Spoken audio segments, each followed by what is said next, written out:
tudo supimpa? Bem-vindos a mais um Arkham Comics. Hoje vamos de um vídeo de resenha e análise aqui no canal, porque vamos falar do último volume que traz o desfecho da Era do X-Men, ou carinhosamente, né, em homenagem ao nosso amigo Barbieri, a Era do Barbieri, por que não, E bom, como vocês sabem aqui, os veteranos, mas para quem é novo aqui do canal, algum evento que eu acho interessante, algumas runs, sejam mensais ou encadenados, quando chega o final eu gosto de fazer um vídeo de análise, tanto para resenhar a última edição em questão, como para fazer um apanhado geral do que foi o evento, ou a run, o arco ali em si. E eu decidi fazer isso com a Era do X-Men, que finalmente chegou ao fim, né? Finalmente acabou essa porra, né? Pois é. Então, bora sem mais delongas, hoje vamos falar aqui do lançamento recente, que é a Era do X-Men Volume 6, Apocalipse e os Extraídos, publicação da editora Panini, encadenado de capa cartonada, lombada quadrada, papel LWC. Este aqui tem 144 páginas ao preço de R$ 23,90, reunindo aqui as edições Age of X-Men, Apocalypse Extracts 1 a 5 e Age of X-Men Omega. Bom, na equipe criativa, no título do Apocalipse, temos nos roteiros o Tim Sale e a arte o Salvador Espino. E na edição Omega temos a dupla Zack Thompson e Lonnie Wilder de volta novamente, e a arte é do Simone Buonfantino. Bom, só de olhar pra capa aqui, essa capa bizarra, que porra é essa? Já dá pra ver pela capa que é difícil que coisa boa vem por aí, Mas vamos lá, né? Esse vídeo eu sei que vai ficar um pouco longo, que é um vídeo de análise, vai ter a parte com spoilers, mas eu vou avisar pra vocês, pra quem quiser pular no dado momento e só pra parte que eu teço ali os meus comentários, a minha análise, a crítica. Mas vamos começar aqui falando desse título do Tio Ensabanur. Bom, conforme eu disse lá no volume 1, mas recapitulando, os Extraídos são um grupo rebelde que se opõe à utopia do Nate Grey. O Apocalipse, ele se intitula nesse mundo aqui como Murshid, e ele age como um guru ensinando e espalhando a palavra sobre família, amor, laços, união, que o pessoal deve transar pra caralho, enfim. E para isso, ele conta ali com a ajuda dos seus maiores seguidores, que são denominados como seus profetas, os seus cavaleiros da luz. E são eles a Kitty Pryde, o Ocular, a Cristal, a Revelada e o Gênesis. Ou vocês podem chamar ele de Kid Apocalipse, que nada mais é que um clone do mesmo, mas é tratado pelo tio Ensabanur como um filho aqui. Então, além da missão do grupo de sair espalhando a palavra, arrebanhando ali pessoas para a causa e tal, nessa HQ aqui eles são encarregados de encontrar uma criatura que por onde ela passa ela deixa um rastro de morte, e que de certa forma ela também se opõe à Era do X-Men. Na verdade, essa criatura logo de cara é mostrada quem ela é, que é o Ômega Vermelho. E bom, um dos pontos que a HQ vai levantando é qual o verdadeiro motivo do grupo de ir atrás desse russo e quais são as reais intenções e o papel do Apocalipse nesse mundo. E é o que a HQ vai levantando, vai apresentando aos poucos, com algumas viagens bem brisadas, estilo hippie, como a Revelada e seus poderes marolas, que são melhores explicados aqui, assim como a droga, que também leva seu nome, a Revelada, que apareceu lá no volume 2 da próxima geração, e que tem o objetivo de quem dá aquela cheirada marota, né, abre a sua mente para a verdade, a estilo Planet Hemp. Burchid, preste atenção, porta se abra, aumenta o poder da visão, isso é o meu compromisso, e se tu cheirar Revelada, ninguém tem nada a ver com isso. Enfim, é tipo isso, mas é sério. E fora isso, tem umas outras brisas bem loucas aqui, que, olha, vão disso até o Kid Apocalipse América, para vocês terem uma noção. E, bom, quanto à arte do Salvador Espin, vocês devem ter notado que ela é meio cartunesca. E eu não curto, porém ela até combina com a drogaiada toda dessa HQ aqui, que tá toda uma vibe Woodstock aqui. E o tio em Sabanu, né, que é paz e amor, né. Já a arte do Simone em Ômega é legal, apesar de não ser de encher os olhos. Mas de resto tudo vai se amarrando aqui para chegar no desfecho, onde, claro, né, toda a farsa aqui do Barbieri ela é revelada a todos, partindo ali para os momentos finais de explicações, motivações e duras escolhas aos envolvidos nesta era. E aqui termina a parte da resenha sem spoilers do desfecho. Vocês devem até ter percebido que eu não falei quase nada da edição Ômega que encerra a era do X-Men. E exatamente por isso, como é uma edição que tem reviravoltas, revelações e tal, nem dá pra falar nada sem entregar o jogo.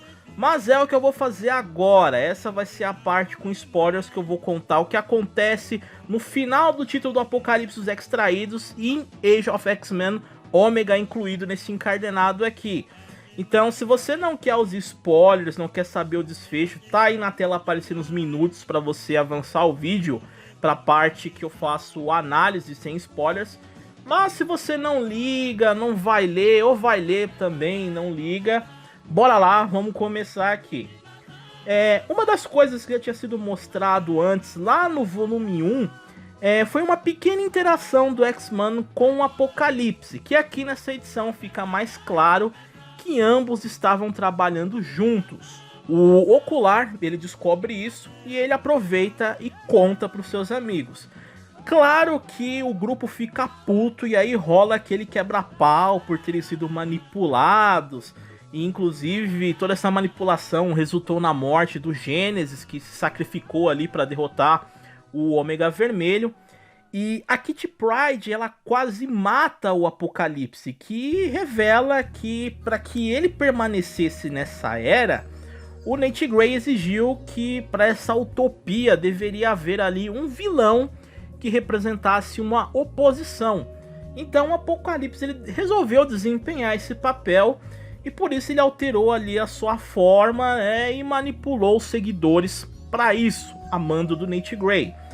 Porém, passou ali um tempo, o Apocalipse presenciou algumas coisas e o vilão ele meio que mudou de ideia quando, através das fissuras temporais, ele viu como foi a vida do seu clone, o caminho que ele trilhou que foi completamente diferente do seu.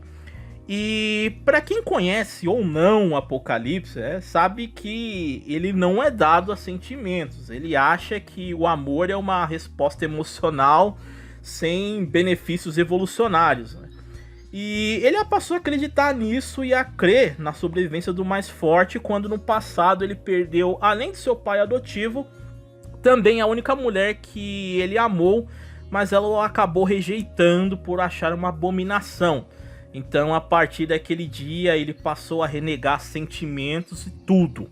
Só que ao ele ver a vida que o seu clone levou, ele passou ali a estimá-lo realmente como um filho. Ele acabou ali de certa forma redescobrindo o amor.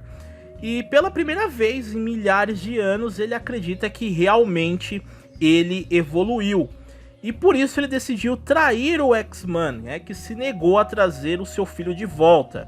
E é aí que ele pede ajuda da sua equipe para salvar o garoto. Eu sei que falando dessa forma, Apocalipse, essa interação, ele redescobrindo o amor, possa soar para alguns de vocês alguma coisinha de novelinha, algum drama, mas da forma que é feita na HQ, pode parecer estranho para quem conhece toda a postura superior do vilão, mas de certa forma foi bem feita aqui. E então é nesse momento que chega o nosso amigo Barbieri junto ali com os X-Men, alegando que ele nunca quis ferir ninguém, mas que ninguém deveria ser uma ameaça ao seu mundo a não ser que ele quisesse. E é aí que o Barbieri ele explica que quando houve aquele conflito entre ele, o Legião e os X-Men, a semente da vida o salvou e eles acabaram ali meio que se fundindo, se tornando ali algo novo. E com tamanho poder, isso permitiu que ele criasse não uma linha do tempo alternativa, e sim um novo plano de existência, um mundo inteiro onde vidas novas surgiram ali, e um mundo perfeito, só de mutantes, com a sua própria histórias e sonhos. Mas para que esse mundo pudesse dar certo, pudesse crescer e florescer, seria preciso abrir mão de certas coisas em prol desse chamado bem maior. E para isso, Nate Grey, ele queria que todos se concentrassem no ali e no agora, mas de certa forma ele subestimou a rebeldia de muitos dos X-Men ali que insistiam em recordar do passado e recuperar as suas memórias, né? E parte dessa culpa também se deve a Psylocke, que, como mostrado no volume de Extremistas, ela não ousava a apagar a mente das pessoas, ela apenas suprimia as memórias ali, deixando cada um ali na sua vontade ou no seu ímpeto íntimo de recordar ou não. E também é explicado o motivo do porquê aparecer vez ou outra rachaduras neste mundo aqui, e elas se devem devido aos conflitos gerados por todos que insistiam ali em se rebelar, já que para manter um plano de existência enorme desses, manter todo um mundo ali coeso, isso exige muito da mente e do corpo do Nate, ou seja, acabava meio que fugindo ali ao seu controle e acabava causando essas anomalias. E por isso que ele pediu ao Apocalipse para que se tornasse um vilão, para dar um propósito aos X-Men e ao Departamento X. E conforme o X-Men vai revelando as coisas, começa a haver discussões entre os próprios X-Men ali, os extraídos também. O Bishop, o Fera e os prisioneiros da Sala de Perigo chegam querendo quebrar a cara do Barbieri pelo que ele fez. Fora que uma coisa que eu esqueci de mencionar no vídeo anterior é o que a Dani Moonstar ela faz aqui, sendo que em Fabulosos X-Men ela tá lá na equipe do Ciclope, e até o Nate Grey fica surpreso com isso, E a explicação disso é que essa miragem ela é parte do próprio X-Men, criada ali de forma inconsciente por ele, porque os dois já tiveram um vínculo no passado. Ele tenta negar isso, mas ela diz que relacionamentos fazem parte de todos nós, ele queira ou não. E é aí que nesse conflito, nessa discussão toda, o X-Men resolve restaurar as memórias de todos presentes ali, que ainda tinha alguns que estavam meio que boiando, E ele alega que relacionamentos prejudicam tudo, nada como o exemplo ali, a atual situação ao ponto que eles chegaram ali por causa disso. E nisso ele aproveita para jogar na cara de alguns ali que se eles querem destruir uma utopia, que eles se lembrem o que eles estão perdendo. E é preferível a Magneto, por exemplo, voltar ao mundo onde os maiores inimigos eram os melhores amigos, a um mundo do qual a X-23, por exemplo, cuja identidade dela é atrelada a um homem da qual ela foi clonada, e ela é colocada por todos ali na sua sombra, ou a Jean Grey, onde seus relacionamentos ali levam à sua morte, a Tempestade, que é uma deusa, mas ninguém a reconhece, sua beleza e o seu poder, ao mundo do qual o Noturno jamais poderá se tornar um astro, porque as pessoas têm nojo, aversão à sua aparência, e até mesmo Colossus, que foi marcado por muitas mágoas e constantes arrependimentos. E é aqui que o Nate Grey ele apresenta um ponto muito interessante, quando ele diz que quando se abre mão daquilo que se considera essencial, as pessoas deixam de ter preocupações egoístas. E ele usa como exemplo a capacidade que o ser humano tem de diferenciar as cores, que isso está acima da capacidade de muitos animais. Mas que no fundo isso é algo meio que supérfluo, porque leva ao ser humano a traçar padrões de beleza, de aparência, que no fundo é uma tamanha perda de tempo e também de julgamento. Seria mais abrangente se desapegar a esse tipo de coisa, porque não levaria, por exemplo, ao preconceito. E é aqui que ele ressalta que os relacionamentos definem os X-Men, mas também pervertem a causa da equipe. que muitas vezes eles perderam tempo tentando consertar fragmentos de alguma coisa, sendo que o que estava fragmentado era a própria equipe. E que de certa forma ali na sua era há pessoas que estão dispostas a sacrificar pequenas coisas que eles acreditam fazer parte deles, mas sacrificarem isso em prol de um mundo melhor. E o Barbieri, ele tentou mostrar que é possível ter um mundo melhor do qual todos merecem ser melhores. Claro que alguns questionam se essa visão do X-Men envolve colocar todos dentro de uma redoma para isso. Há aqueles que discordam putos como o Bishop e o Fera, e até aqueles que buscam entendimento como o Noturno, que compreendeu que o Nate Grey quis dizer para os X-Men pararem de se definir pelo jeito que os outros os enxergam. E a Jean, ela alega que todos possuem problemas, só que somos o que somos por causa dos vínculos que formamos. E a vida não tem o menor sentido se todos se isolarem, porque todos possuem o direito de errar e cometer erros juntos. E fica claro que nem todos concordam com isso, como o próprio Noturno, o Colossus, a Natural, que ao terem um vislumbre deste mundo e comparar com a vida que eles tinham antes, o impacto foi grande demais para ser uma coisa que eles querem abrir mão tão fácil. E nisso o Bishop, ele propõe como solução destruir esse mundo, porque além de toda a farsa criada pelo X-Men, é meio que impossível criar uma utopia sem deixar que todos vivam em êxtase. Mas ao ponto que tem vidas que surgiram neste mundo em jogo. E o Barbieri deixa claro que se eles quiserem destruir o mundo, a escolha é deles, mas ao fazerem isso vão matá-lo junto com o resto da população. E nessa hora ele entrega a semente vital, dizendo que basta atravessá-lo com ela que tudo acaba. E aí, né, que os X-Men ficam com aquela cara de bunda de quem falou, falou, mas só fala, não tem peito pra fazer, só late, mas não morde. E eis que The Fucking Magneto, além de chamá-los de covardes, né, ele diz que mais uma vez ele vai assumir esse fardo. E assim o Barbieri resolve mandar todos de volta, mesmo aqueles que não querem ir, porque é tudo ou nada. Mas claro que ele aproveita para dar o seu último rage, dizendo que a equipe não gosta quando outros como ele tomam decisões por terceiros, mas a hipocrisia mora aí porque eles estão fazendo a mesma coisa agora. E quem sabe mandando eles de volta para casa, lá eles ousem sonhar. E aqui também tem mais um ponto interessante, que enquanto Nate Grey envia os X-Men de volta, ele pensa que nada é para sempre, as histórias começam, terminam, mas enquanto houver mutantes no mundo, haverá sempre histórias para contar, pois os sonhos eles jamais terminam. E chegamos então ao desfecho da HQ com os dois mestres do Rage conversando, o Barbieri e o Magneto.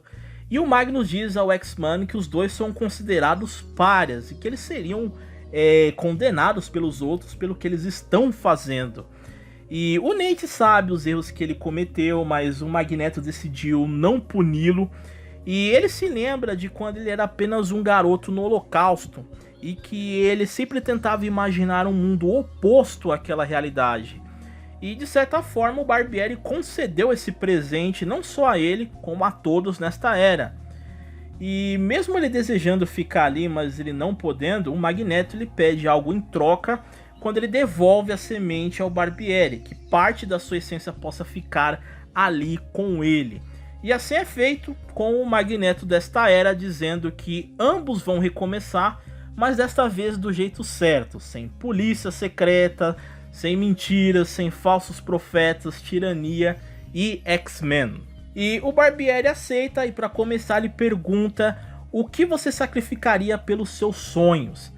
E assim termina com uma frase do escritor, poeta e filósofo Henry David Thoreau, que é: este mundo curioso onde vivemos é mais maravilhoso do que conveniente, mais belo que útil e deve ser mais admirado e aproveitado do que usado. E assim chegamos ao fim da era do X-Men. Agora sim, vamos finalmente a minha parte de análise e opinião aqui. Primeiro em torno dos Extraídos, que sinceramente é uma edição bem fraquinha. Apesar de eu curtir muito os trabalhos do Tim Sale, seja no Batman ou até no Hellblazer Renascimento, que eu já falei aqui no canal, que ele salvou ali o final da fase. Aqui ele não estava muito inspirado, porque a história ela é fraca, ela é meio bobinha, tosca em alguns momentos, apesar de não ser uma leitura chata, mas tem o seu ponto positivo, que é mais lá no final com relação ao Apocalipse, conforme eu citei na parte com spoilers, porque fica nítido que a Arrow afetou ali tanto quanto os outros envolvidos, e de uma maneira inusitada, né? Mas é o único ponto bom e atrativo nesse título dos Extraídos. Já o Age of X-Men Omega, que encerra toda essa era, ela é excelente, porque além de todas as revelações, né, temos as consequências, o impacto que esse mundo causou em particular em cada um dos mutantes, o que gera raiva, tristeza, divergências de opiniões, hipocrisia, com discursos e decisões tomadas por alguns ali. Quem tiver curioso para saber do que eu tô falando, leia ou veja a parte com spoilers. É uma edição muito bem escrita. Eu acredito que o desfecho ele foi muito bom. O Zack Thompson e o Lone, eles souberam ali em poucas páginas mostrar o peso de todo esse mundo utópico aqui na visão de um velho doido, né? E como ele afetou a todos. Porém, né, você sente nessas poucas páginas aqui que foi meio que feito com um pouquinho de pressa, né? Faltou a presença de outros aqui, como a galera do Departamento X, os ex-Nutella e tal, que até aparecem rapidamente, mas em outros lugares aqui. E eu acredito que esse final corrido se deva, na época, à exigência dos editores, né, que deveriam já ter fechado a run com o Hickman. Então, eu não culpo os roteiristas, mas eu gostei muito dessa edição e gostei, né, dessa edição que eu tô falando de Age of X-Men Omega, que é o desfecho. Porém, né, se formos analisar todo o evento em si, ele tem seus altos e mais ainda os seus baixos, infelizmente, porque o problema de você criar um grande evento desse tá ali tanto na duração, como principalmente na equipe criativa. E assim, a Era do X-Men ela foi planejada pelo Ed Brisson, Matthew Rosenberg e a Kelly Thompson, só que nenhum deles participou ativamente desse evento aqui, porque o Rosenberg ele ficou com o Fabuloso X-Men, a Kelly Thompson ficou com o Senhor e Senhora X, e o Ed Brisson ele escreveu só o título, que é o volume 2, né, de Próxima Geração. Então os demais escritores convidados aqui, eles não estavam tão por dentro, entrosados aqui com a proposta dessa era do X-Men, tanto que o melhor título aqui é o de Extremistas, da Leah Williams, que inclusive é uma excelente roteirista. Já os demais, eles oscilam entre meia boca, como Maravilhosos X-Men, Espetacular Noturno, Extraídos, e razoável, legal, como Próxima Geração e Prisioneiro X. E as edições especiais de Age of X-Men Alpha e Omega, que uma é a que começa e outra é a que encerra essa era, elas também são as melhores, ali com o Zack Thompson e o Lone Nedler. Mas eles só escreveram essas edições únicas e o título de Maravilhosos X-Men. E isso também é um problema nesse evento, porque com certeza teria saído algo muito melhor se a dupla junto com a Leah Williams tivesse ficado ao encargo do evento revezando entre os títulos. Ah, mas espera aí, Fernando, tu é bipolar, pô? Porque lá no volume 1 tu falou que era fraco, era uma montanha-russa que mais descia que subia. Agora você tá aí elogiando o Zack Thompson e o Lone. E sim, né? Sim não quer dizer que eu sou bipolar. Sim, eu me lembro muito bem disso, né? Eu não retiro a minha opinião e impressão com relação ao primeiro volume, né? Eu disse lá que tem pontos positivos e negativos. E realmente é um começo fraquinho, morno. Porém, qual HQ não começa assim e depois os roteiristas ali acertam a mão? Exemplo disso não falta, né? E às vezes acontece o inverso, a HQ começa excelente e termina uma porcaria, né? Faz parte da construção de uma história. E a dupla ela mostrou no desfecho aqui uma evolução muito boa, por isso eu acredito que teria sido melhor se eles tivessem escritos os outros títulos, porque foram eles e a Lea Williams que mais mostraram ideias interessantes e roteiros bem feitos e entrosados com a temática do evento, que inclusive não é ruim, é muito boa, só não souberam escalar uma equipe criativa que aproveitasse bem essas ideias, porque os autores que souberam ficaram limitadas em poucas edições. Agora, com relação ao tema, é um tema que envolve um mundo utópico na visão de um ser que, entre aspas, né, se assemelha a Jesus, e eu digo isso porque o que eu vou falar aqui é até meio polêmico, porque apesar de eu ter a minha fé e convicções, eu não lembro de haver nenhuma descrição física de Cristo na Bíblia, né, então inventaram essa imagem dele, né, mas enfim. Mas você vê um Messias mutante criando um mundo à sua imagem e que na sua visão, para que haja paz, harmonia, sem preconceitos de etnia, orientação sexual, mesquinharias e tal, egoísmo, é preciso abrir mão de algumas coisas para que esse sonho funcione. E daí é a deixa dele de sentimentos como amor, empatia são considerados egoístas, atrapalham entre aspas, a evolução, criar laços familiares, vínculos afetivos, tudo isso é criminalizado nessa era. E para isso funcionar, há quem controle e censure a liberdade de você escolher se apegar a tais sentimentos ou não. É pregado como lei aqui a identidade, a autonomia e a harmonia, mas você vê que muitos não possuem nada disso, porque lhes foram tirado isso. Então, os temas, o plot, eles são interessantíssimos, mas eles não acabam sendo bem executados em muitas das HQs, a não ser pelos autores que eu citei para vocês, e o que de verdade é uma pena, porque você percebe nas partes bem executadas que tinha potencial para ser algo melhor aqui. E até comparando, né, com a clássica Era do Apocalipse, porque fica claro que esse evento é uma referência, uma homenagem e tal. A Era do Apocalipse também tinha seus defeitos. Ela tem, eu gosto bastante, mas ela tem muitos furos de roteiro ou coisas porcas mal explicadas e desenvolvidas ali, o que aqui na Era do X-Men não peca tanto nisso, né? Porém, a Era do Apocalipse ela empolga bem mais, porque é uma quantidade de títulos maiores que são bem escritos, né? Apesar de ter as bombas lá também, né? E enquanto na Era do Tio em Sabanur, né, tínhamos ali um mundo de caos, cruel e regido a mão de ferro do Tio em Sabá, né? E com poucos lutando ali para sobreviver ao pesadelo e tentar pôr um fim nisso. Na Era do Barbieri temos completamente aqui o oposto, tanto que o sonho perfeito na visão do Barbieri acaba exigindo que ele crie uma oposição para quebrar, né, a monotonia e dar um propósito aos envolvidos. E o Nate barra Barbieri Gray, né, apesar das boas intenções dele, ele não é aqui retratado como um vilão, ele soa mais como um anti-herói.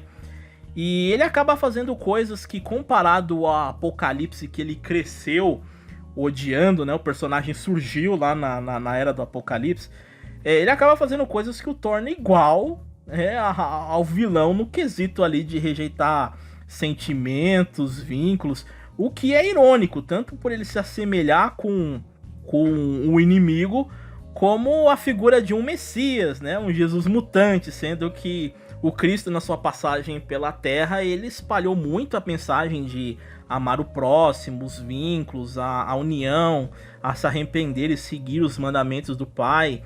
E o Nate Gray, ele segue o caminho contrário. E eu curti porque, além das HQs dos X-Men sempre possuírem em alguns arcos a inserção de referências religiosas, O Nate Grey é um daqueles personagens do universo dos X-Men que é um derivado mais do mesmo de outro personagem, né?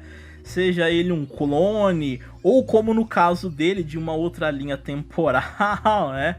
E aqui, além de destaque, personagem ele ganhou uma bela evolução, que me fez pela primeira vez gostar dele, né? Primeira vez em anos, porque eu nunca achei o personagem interessante ou carismático, assim como eu nunca achei o conflito, que era outra versão do Cable, ou até mesmo o Joseph, que era um clone do Magneto, né? Aqui pela primeira vez o personagem ganhou um destaque interessante. Mas, enfim, para esse volume aqui, eu dou uma nota 7, porque Extraídos é muito fraquinho. Mas separando aqui a edição de Age of X-Men Omega, eu daria, para essa edição de encerramento, uma nota 8,5. Já era toda do X-Men, eu dou uma nota 7,5. Desculpa, Barbieri, meu irmão, meu amigo de fé, aí, camarada. Mas essa sua era aqui, ela é chata pra caralho. Mas eu tô brincando, ela não é de toda ruim, eu até gostei, eu não me arrependo das aquisições que eu fiz, até porque se for pra mim ficar comprando lixo só pra resenhar, que nem idiotas fazem por aí, eu não faço esse tipo de coisa, eu abandono, eu não me imponho essa regra imbecil. Então eu continuei até o fim porque eu tava de certa forma gostando e esperava que melhorasse mais, e até me surpreendeu em alguns momentos. Mas ela é meio fraca, né? E poderia ter sido muito melhor. Mesmo, de verdade. Se você é fã dos X-Men, gosta do Nate Grey, eu até aconselharia você a ler, né? Seja por scan ou caçar com desconto essas edições aqui, já que gosto é relativo. Entretanto, se você não é lá tão fã assim de X-Men ou do personagem, né? Não tá curioso, dá pra você passar muito bem longe desse evento aqui. Mas fica aí mais um vídeo de resenha pra vocês e análise de um evento Era do X-Men, um evento que não é de todo ruim, não é todo esse lixo, essa porcaria que muitos fizeram escândalo aí, sem ler, sem tentar compreender o plot. Tem ideias interessantes, porém não foram bem executadas por boa parte do elenco que participou aqui. Mas é um evento que, apesar de fraquinho, tem o seu valor e é um material que eu pretendo reler um dia, reler várias e várias vezes aí, vai ficar aqui na minha coleção. Mas poderia ter sido algo melhor se a equipe criativa tivesse sido mais bem selecionada. Eu espero que vocês tenham gostado demais desse vídeo. O que achou da Era do X-Men? Eu sei que se você não leu, mas acompanhou os vídeos, deixa sua opinião aí nos comentários. Fiquem à vontade mesmo. Se puder, deixa seu like. Se é novo, inscreve no canal. Marque sem notificações. Zoem o Barbieri, a sua era chatonha aí. Enfim, até o próximo vídeo. Um grande abraço e valeu!